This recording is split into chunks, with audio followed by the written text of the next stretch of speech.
Good morning, all of you. In today's lecture, we will start our next concept, job specification. In last lecture, we was discuss what is job analysis and job description. Job description means it is a written document or it is written description regarding job. Okay, हे आपण last लेक्चरला थोडंसं discuss केलं होतं. So त्याचा पुढचा जो part आहे job specification. So job specification म्हणजे काय बघा. Job specification is a return statement. Job specification सुद्धा काय आहे तर रिटन स्टेटमेंटच आहे. So job specification is a return statement of qualification, trait, physical and mental characteristic that an individual must possess to perform the job, relating to duties and discharges responsibility effectively. So जसं की आपल्याला माहिती आहे last लेक्चरला आपण discuss केलं होतं job description मध्ये काय येतं तर to describe the job. Job जो काही आहे तो डिस्क्राइब केला जातो and this includes duties and responsibilities. Okay, so यामध्ये जे स्किल आहे क्वालिफिकेशन आहे हे तुमचं जॉब स्पेसिफिकेशन मध्ये इन्क्लूड असेल. It is the overall summary of employees requirement to perform the job effectively. Okay, so job specification मध्ये काय सांगितलेलं आहे. It is an overall summary of employees' requirement to perform the job effectively. That means here includes the employee's skill, qualities, qualification, physical or mental ability or characteristic. म्हणजे त्या एम्प्लॉईची mental characteristic काय आहे किंवा physical characteristic काय आहे. These things are include under job specification. So according to Edwin Crepo, job specification is a statement of minimum acceptance human qualities necessary to perform a job properly. एखाद्या एम्प्लॉईजला proper job करण्यासाठी कोणती qualities require आहे ह्या गोष्टी job specification मध्ये includes असते. Is it clear job specification? Yes. Okay, so some are the characteristic of job specification. Point first आहे इथे 2 पासून स्टार्ट झालेला आहे. Point first mental characteristic. So mental characteristic मध्ये काय येईल बघा. Mental characteristic includes general intelligence, memory, judgement, foresight, ability to concentration, analytical and logical reasoning, creativity, etc. Okay, so mental मध्ये काय जे आपले मानसिक आपण जो विचार करतो मग तो कोणत्या रिझनिंगशी रिलेटेड असेल, लॉजिकलशी रिलेटेड असेल, सिंपल थिंक आपल्या कॉन्सन्ट्रेशनशी सुद्धा रिलेटेड असेल. So these are include under mental characteristic. Next is personal characteristic. मग पर्सनल कॅरेक्टरिस्टिक मध्ये काय येणार आहे. Such as age, gender, education, job experience, personality, communication skill, leadership quality and conceptual skill. Okay, so these are characteristic of personal. So age असेल, gender असेल, education असेल, our job experience असेल, communication skill असेल, हे तुमच्या personal मध्ये include होईल. And then logical characteristic such as emotional ability, human skill, flexibility, social adaptability in human relation. So जसं की आपल्याकडे फक्त मेंटल कॅरेक्टरिस्टिक असून चालणार आहे का हो, नक्कीच नाही. तर त्याबरोबर काय असायला हवं आपल्याकडे सोशल आणि psychological characteristic also very important part of job specification. That is why here includes emotional ability, human skill, flexibility, social adaptability, etc. Okay, these are the characteristic of job specification. Is it clear point?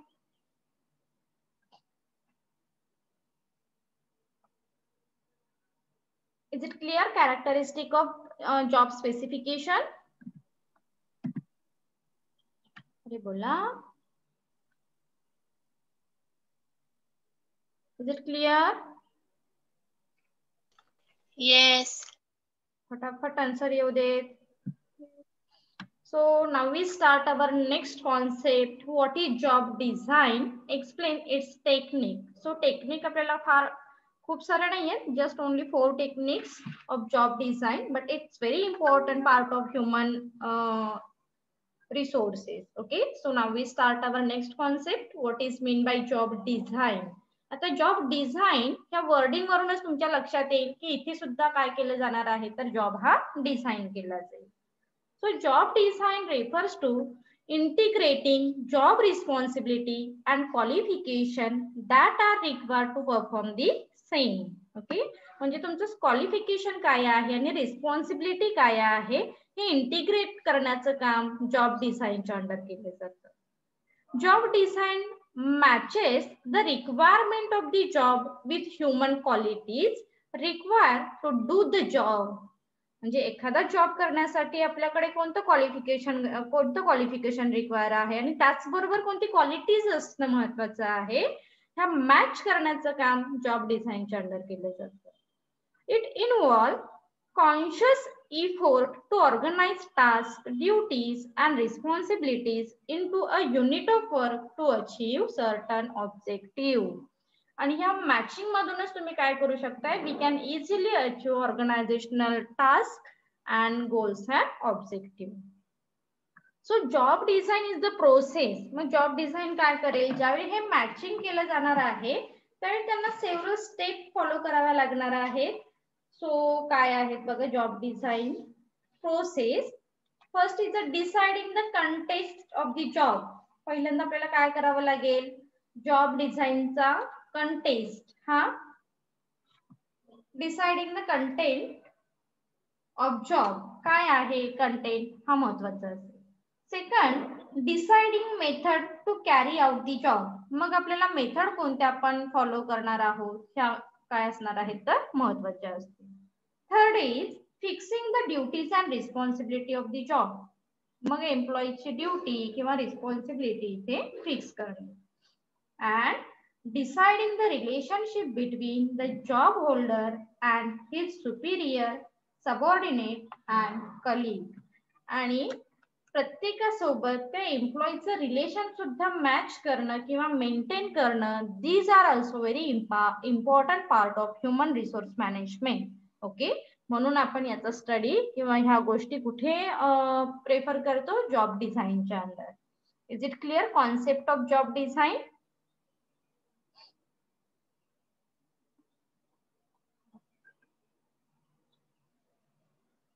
Is it clear or not?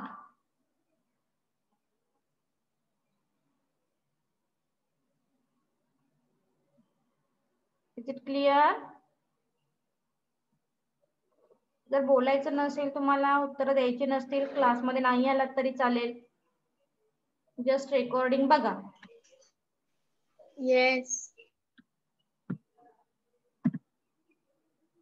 So techniques of job design. फक्त one way communication हवे का तुम्हाला? तुम्हाला काही न विचारता मी continue शिकवत राहू, चालणार आहे तुम्हाला ते?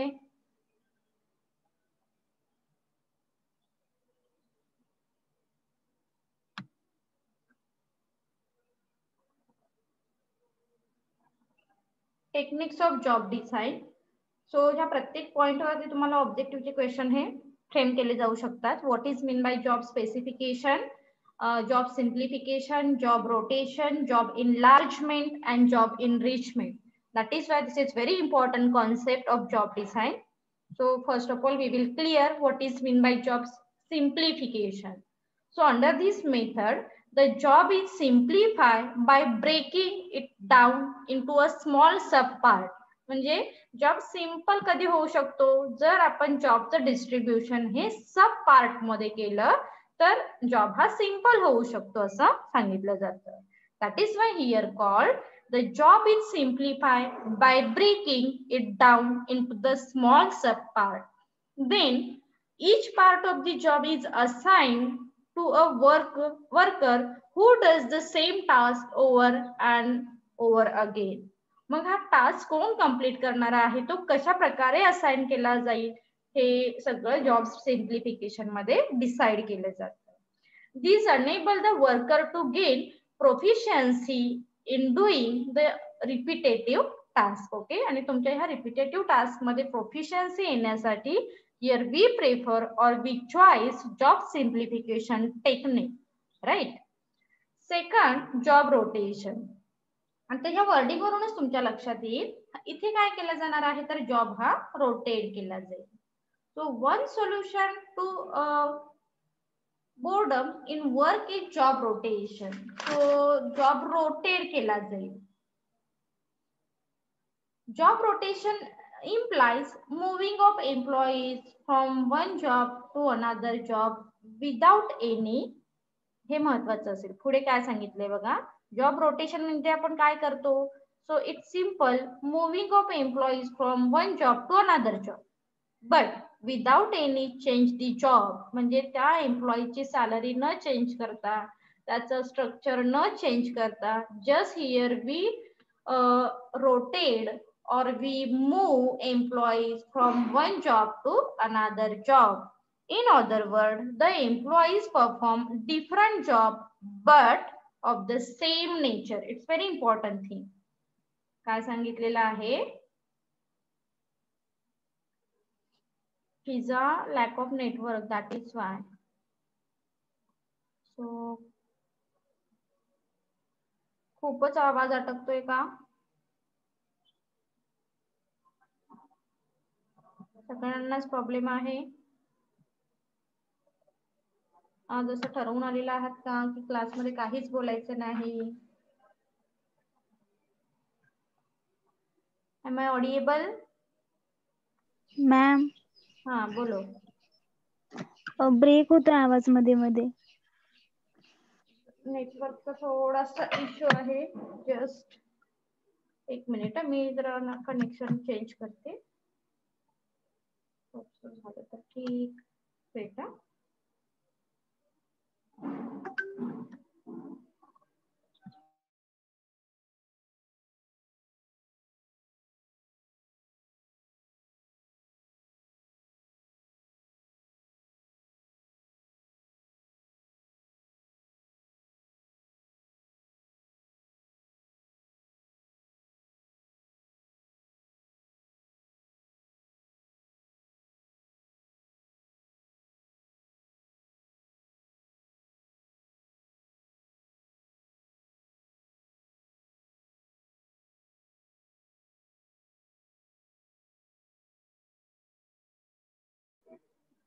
सो नेटवर्क चेंज केलंय बघा, आता आवाज येते का. So am I audible? Yes. Okay, so we will continue. Yes. Job rotation म्हणजे लक्षात आलं का तुमच्या, जॉब रोटेशन मध्ये काय केलं जातं, here job rotation implies moving of employees from one job to another job without any change in the job. Okay, जॉबचं नेचर हे सेमच असणार आहे, फक्त तो डिफरंट जॉब वरती काम करेल. म्हणजे फॉर एक्झाम्पल जर क्लर्क असेल तर क्लर्कच्या जॉबचंच रोटेशन होईल.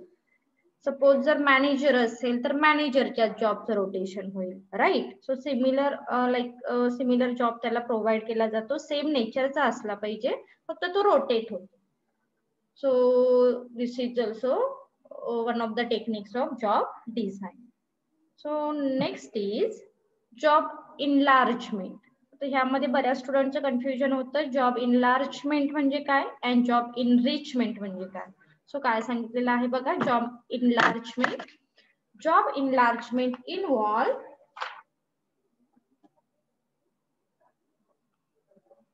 increasing the scope of the job of an employee by adding more tasks to do it. This is the horizontal expansion in a job. Okay, so काय सांगायचं आहे इथे, होरिझॉन्टल लेवल वरती त्याचा जॉब हा एक्सपांड केला जातो. So job enlargement means it involves increasing the scope of job of and adding more task employees by doing. This is an horizontal expansion. हे लक्षात ठेवा. जॉब इनलार्जमेंट हॉरिझॉन्टल आहे की व्हर्टिकल आहे, अशा टाइपचे क्वेश्चन युनिव्हर्सिटीच्या एक्झामला सुद्धा विचारलेले आहेत. व्हर्टिकल आहे, हॉरिझॉन्टल आहे, internal, external. So thus job remained the same but became a large scale that before. Then job enrichment. Many employees traditionally believed that money was the only true motivating factor for employees. However, workers today like to work and to be appreciated for the work they do. On the way to get this done is by a job enrichment. So म्हणून काय केलं जातं, job इनरिचमेंटला importance दिलं जातं. So job enrichment is a way to motivate employees by giving the increased responsibility and variance in the job. It is a vertical expansion. आता job enrichment मध्ये लक्षात ठेवा की job enrichment it is the vertical expansion and job enlargement it is the horizontal expansion, right? A simple difference लक्षात ठेवा. It is the vertical expansion of the job by adding more responsibility and freedom to do it. For example, horizontal expansion मध्ये काय केलं जातं, for example जर manager असेल तर त्याला वेगवेगळ्या डिपार्टमेंट मध्ये शिफ्ट केलं जाईल ऍज अ मॅनेजर पोस्ट वरती. म्हणजे जर तो मार्केटिंगचा मॅनेजर असेल तर तो वेगळ्या कोणत्या तरी डिपार्टमेंट मध्ये ऍज अ मॅनेजर म्हणूनच टास्क परफॉर्म करेल. This is called the job in large. And job enrichment म्हणजे काय, तर व्हर्टिकल एक्सपान्शन केलं जातं. Vertical in the sense employees जर क्लिरिकलचं काम करत असेल तर त्याला शिफ्ट करून तो काय करेल, मॅनेजरचा टास्क कंप्लीट करेल. लक्षात येत आहे. So this is called the job enrichment. Here we provide some amount to the employees as a part of motivation or to get a more responsibility for completing his task. This is called the job enrichment. Are you getting my point? Job enlargement and job enrichment. Is it clear? Yes, ma'am. Good.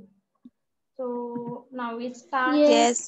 Next concept. What is recruitment and sources of recruitment. आता यामध्ये सुद्धा हे जे sources आहेत, internal sources and external sources, हे सुद्धा detail विचारले जातात. What is recruitment. आता रिक्रुटमेंट मध्ये जसं की आपण थोडस इंट्रो मध्ये बघितलेलं आहे, recruitment it is the starting point म्हणतो आपण. It is the searching candidate. This is called the recruitment. So आता आपल्याला डिटेल लर्न करायचं आहे. What is mean by recruitment and sources of recruitment. So first of all we clear what is mean by recruitment.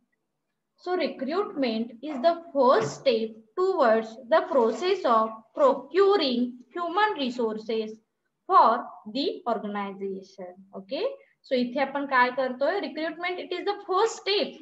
काय आहे, पहिली step असेल for procuring the human resource. It is the process of searching candidate for employment and stimulating them to apply the job in the organization. So आपण काय करतो, इथे वेगवेगळ्या employees ना सर्च करण्याचं काम करतो किंवा त्यांना अट्रॅक्ट करण्याचं काम करतो.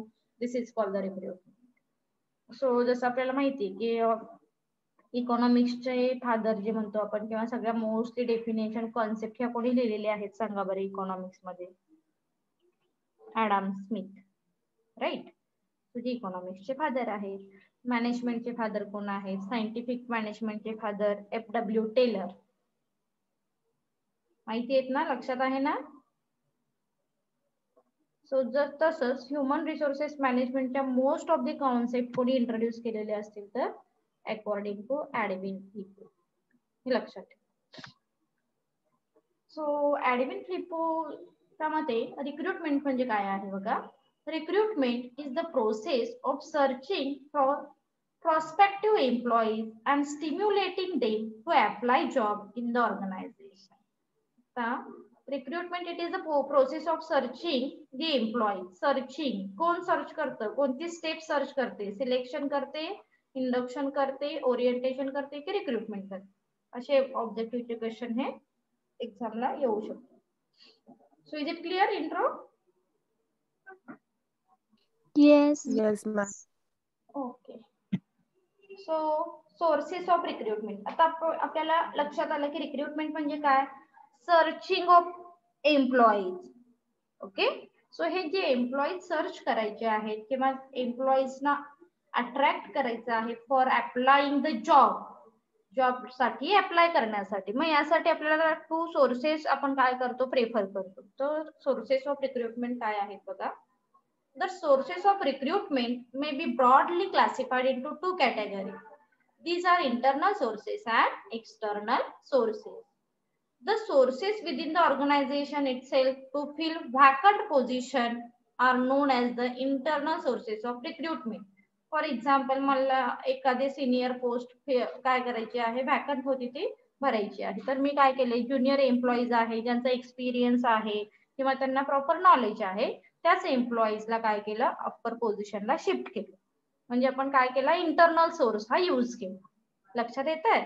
आणि एक्सटर्नल सोर्स म्हणजे काय, तर प्रॉपर आपण ऍडव्हर्टाइज दिली, इंटरव्ह्यू घेतले आणि मग एम्प्लॉईजला सिलेक्ट केलं, तर एक्सटर्नल सोर्स. हेच आपल्याला डिटेल पुढे लर्न करायचं आहे. So first of all, we will learn detail internal sources of recruitment. So internal sources of recruitment refers to obtaining people for a job from inside the company. कंपनीच्या inside मध्ये असणारे जे employees आहेत, जे people आहेत, त्याच पीपलना आपण काय करतो, व्हॅकंट पोझिशन वरती, व्हॅकंट पोस्ट वरती अपॉइंट करतो. This is called the internal source or internal recruitment. मग यामध्ये काय येतं बघा. फर्स्ट आहे promotion. Business organization generally follow the practice of filling higher job by promoting employees from the lower job. जसं की आता आपण सांगितलं की एखादा ज्युनियर एम्प्लॉईज आहे, सिनियर एखाद्या पर्सनची पोस्ट व्हॅकंट असेल तर आपण प्रमोशन ही मेथड चॉईस करतो. That means moving employees or higher position, higher job. So promotion leads to shifting an employees to a higher position. आपण त्या एम्प्लॉईजला काय केलं, प्रमोशन म्हणजे आपल्या लक्षात येतं की प्रमोशन बरोबर काय होणार आहे, पुढे सांगितलेलं आहे बघा. Carrying higher responsibility. प्रमोशन झालं म्हणजे रिस्पॉन्सिबिलिटी इन्क्रीज झाली, ऍज वेल एज फॅसिलिटी सुद्धा त्याला जास्त मिळणार आहे. Then it's very important thing, status and pay. त्याचा स्टेटस सुद्धा इन्क्रीज होतो आणि त्याची सॅलरी, त्याचं रेम्युनरेशन, त्याचं पे हे इन्क्रीज होतं. लक्षात येतं. This is called the promotion. It is a method of encouraging efficient employees. आणि प्रमोशन मधून आपण काय करतो, तर आपल्या एम्प्लॉईजला इनकरेज करतो. In some of the organization promotion are normally given on seniority basis. आता प्रमोशन हे जनरली कोणाला दिलं जातं, तर सिनियर पर्सन जे आहेत ऑर्गनायझेशन मध्ये, अशा पर्सनना सिनियरिटी बेसिस नुसार प्रमोशन हे प्रोव्हाइड करतात. Second, transfer. Transfer means shifting of employees from one job to another job. This is no drastic change in the pay, status or responsibility of the employees. That means doesn't matter for changing the status or pay or responsibility. म्हणजे असं नाही की transfer झाली आहे म्हणजे त्याची responsibility increase झाली आहे किंवा त्याचं स्टेटस इन्क्रीज झालेलं आहे किंवा त्याची सॅलरी इन्क्रीज झालेली आहे. म्हणून स्पेशली इथे काय सांगितलेलं आहे, there is no drastic change in the pay, status or responsibility of the employee. So transfer साठी फक्त लक्षात ठेवा, transfer means shifting of employees from one job to another job. Is it clear? Point number first, point number 2. Yes. Good. So point number 3, internal advertisement. Here the vacancy is advertised on the notice board of the organization. आता इथे तुम्ही external person साठी नाही add काढत आहात, तर जसं की आपल्या नोटीस बोर्ड वरती आपण काय केलेले आहे, इंटरनल नोटीस ही वॅकंट पोस्ट साठी दिलेली आहे. So the existing employees who are interested are asked to apply for the vacancy. आणि ह्या वॅकन्सी साठी इंटरनल जे एम्प्लॉईज आहेत, विदिन द ऑर्गनायझेशन मध्ये असणारे जे एम्प्लॉईज आहेत ते अप्लाय करू शकतात. This is called the internal advertisement. Then retired manager. Retire manager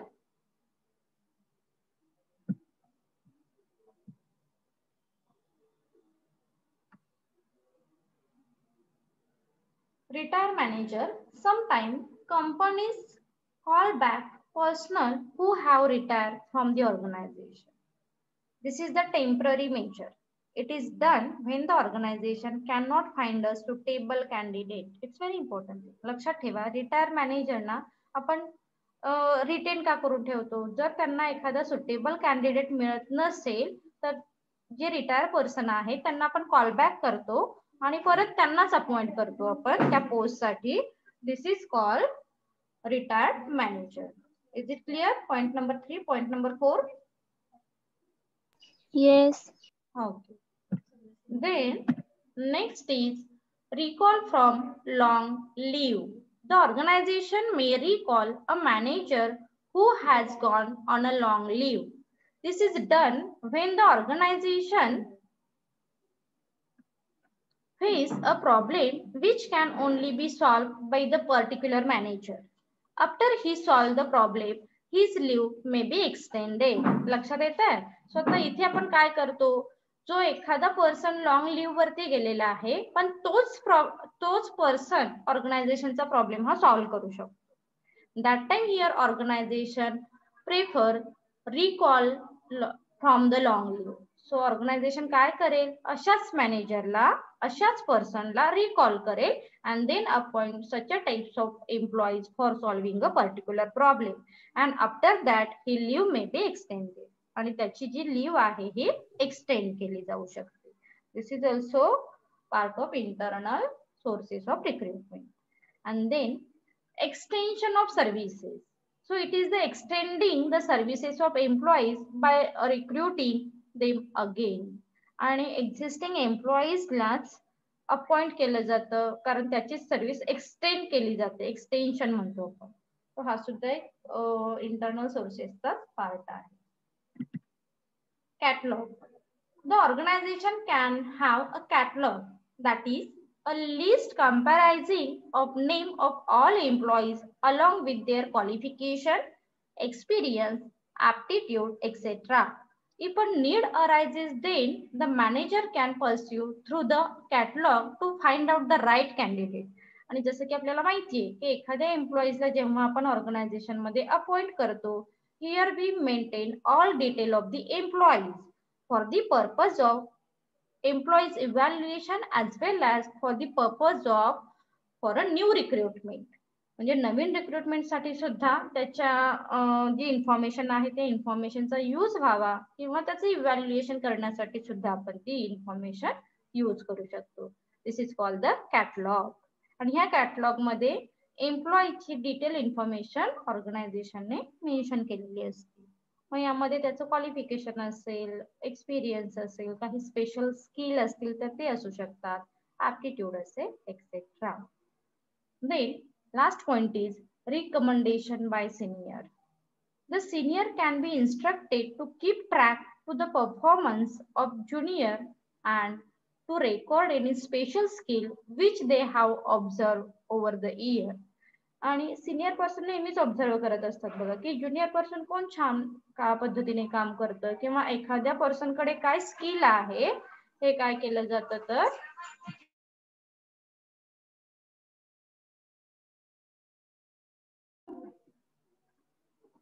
so हे चेक केले जातात. So the senior should then provide feedback to the manager about the concerned subordinate and their capacity and skill. आणि बऱ्याच वेळा असं होतं बघा, म्हणजे तुम्ही ऑब्झर्व केलं असेल कधी किंवा तुमच्या माहितीत असेल की सिनियर पर्सनच्या रिकमेंडेशनने एम्प्लॉईज हे अपॉइंट केले जातात. लक्षात येतं? Then external sources.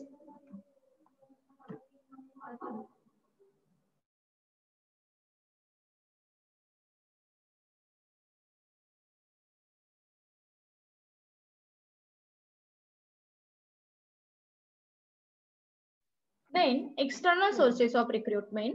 External sources आता लक्षात येईल तुमच्या. एक्सटर्नल सोर्सेस म्हणजे आपण काय म्हणतो, here we appoint employees outside the organisation. These are explained as under. First thing is management consultant.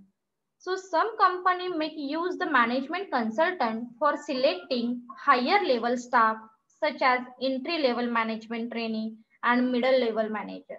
म्हणजे लोअर लेवल साठी आपण management consultant doesn't matter.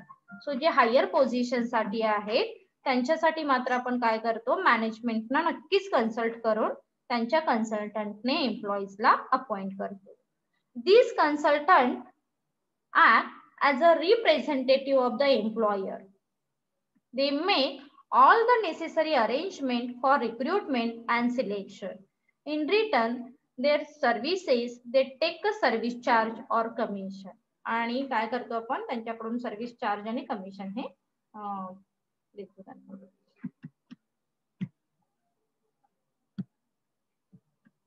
Then next is advertisement. जसं आधी आपण पॉइंट बघितला तो इंटरनल ऍडव्हर्टाइजमेंटचा होता. हा जो आहे हा external advertisement, walk in interview म्हणतो ना आपण त्या टाईपची. So advertisement of the vacancy in newspaper and journal are a widely used sources of the recruitment. आणि हे माहिती आहे आपल्याला की बेसिकली जी सगळ्यात पॉप्युलर असणारी मेथड आहे एक्सटर्नल ती ऍडव्हर्टाइजमेंट आहे. The advertisement give information about the company, the job, and the required qualification of the candidate. It invite application from suitable candidate. This is on the oldest and most popular method of recruitment. आपल्याला माहिती आहे की सगळ्यात popular method कोणती आहे रिक्रुटमेंटची, हा सुद्धा ऑब्जेक्टिव्हला question विचारला जाऊ शकतो. So advertisement it is the oldest and popular method of the recruitment. Third is the campus recruitment. When companies are in a search for fresh graduate or new talent, they opt for campus recruitment. Companies approach colleges, management, and technical institute, make a presentation about the company and the job, and invite application. आणि अशा इथे आपण काय करतो, employees ना appoint करतो like a campus recruitment मध्ये. Then recruitment at a factory gate. This is a source of external recruitment in which the application for vacancy are presented on bullet board outside the factory or the gate. So इथे आपण काय करतो, specially एक board वरती info दिली जाते bulletin board वरती आणि पर्सनना अट्रॅक्ट केले जाते. So this kind of recruitment is the applicable generally where factory worker are to be appointed. लक्षात येत आहे. सो फॅक्टरी वर्कर जेव्हा अपॉइंट करायचे असतात तेव्हा recruitment at the factory gate ही मेथड आपण चॉईस करतो. They may be employed whenever a permanent worker is absent. म्हणजे परमनंट वर्कर जेव्हा absent असतो तेव्हा ही मेथड आपण चॉईस करू शकतो. Then employment agencies. आता एम्प्लॉयमेंट एजन्सी सुद्धा माहित असेल तुम्हाला, आपलं एक प्रॉपर क्वालिफिकेशन असेल तर आपण काय करू शकतो, एम्प्लॉयमेंट एजन्सी मधून एक कार्ड आपल्याला मिळतं बघा आणि यामधून वेगवेगळ्या जॉब ऑपॉर्च्युनिटी सुद्धा प्रोव्हाइड केल्या जातात. So company may give a contact to employment agency that search, interview and obtain the required number of people. The method can be used to obtain lower level and middle level staff. आता इथे लक्षात ठेवा, specially employment agency मधून जेव्हा आपण job opportunity provide करतो ती कोणत्या पर्सन साठी असणार आहे, for the lower level person और मिडल लेवल, म्हणजे क्लिरिकल साठी किंवा मॅनेजर साठी. टॉप साठी आपण एम्प्लॉयमेंट एजन्सी मेथड ही चॉईस नाही करत. Is it clear? Yes. Yes. Yes. Then point number 6, employment exchange. Employment exchange run by the government. आता गव्हर्नमेंटची मेथड कोणती आहे हा सुद्धा ऑब्जेक्टिव्हला क्वेश्चन विचारला जाऊ शकतो. So employment exchange run by the government are regarded as a good source of the recruitment for unskilled and skilled job. म्हणजे इथे असं नाहीये की फक्त हाय क्वालिफाईड पर्सनना जॉब दिले जातात, तर अनस्किल पर्सनना सुद्धा जॉब हे प्रोव्हाइड केले जाऊ शकतात. फॉर एक्झाम्पल आता शिपाईसाठी आपण म्हणू शकतो किंवा वॉचमन साठी असू शकतो. सो अशा पर्सनना जर जॉब द्यायचे असतील त्यासाठी आपण एम्प्लॉयमेंट एक्सचेंज मेथड ही चॉईस करू शकतो. In some cases compulsory notification of the vacancy to employment exchange is required by law. हे लक्षात ठेवा हा. म्हणजे बऱ्याच वेळी कंपनीकडून किंवा आपल्याला रिक्रुटमेंट करायची असेल तर स्पेशली आपल्याला एम्प्लॉयमेंट एक्सचेंज ही मेथड चॉईस करावी लागते. So some time compulsory notification of the vacancy to employment exchange is required by law. Then labor contractor. Manual worker can be recruited through contractor who maintain close contact with the sources of such worker. These sources is used to recruit labor for construction job. So construction job साठी आपण काय करू शकतो, ही method choice करू शकतो. Is it clear question? Yes. Okay. Yes. चला आपण next question start करू. दोनच क्वेश्चन राहिलेले आहेत, युनिट आपला कंप्लीट करू. अटेंडन्स फिलअप करून झालेला आहे.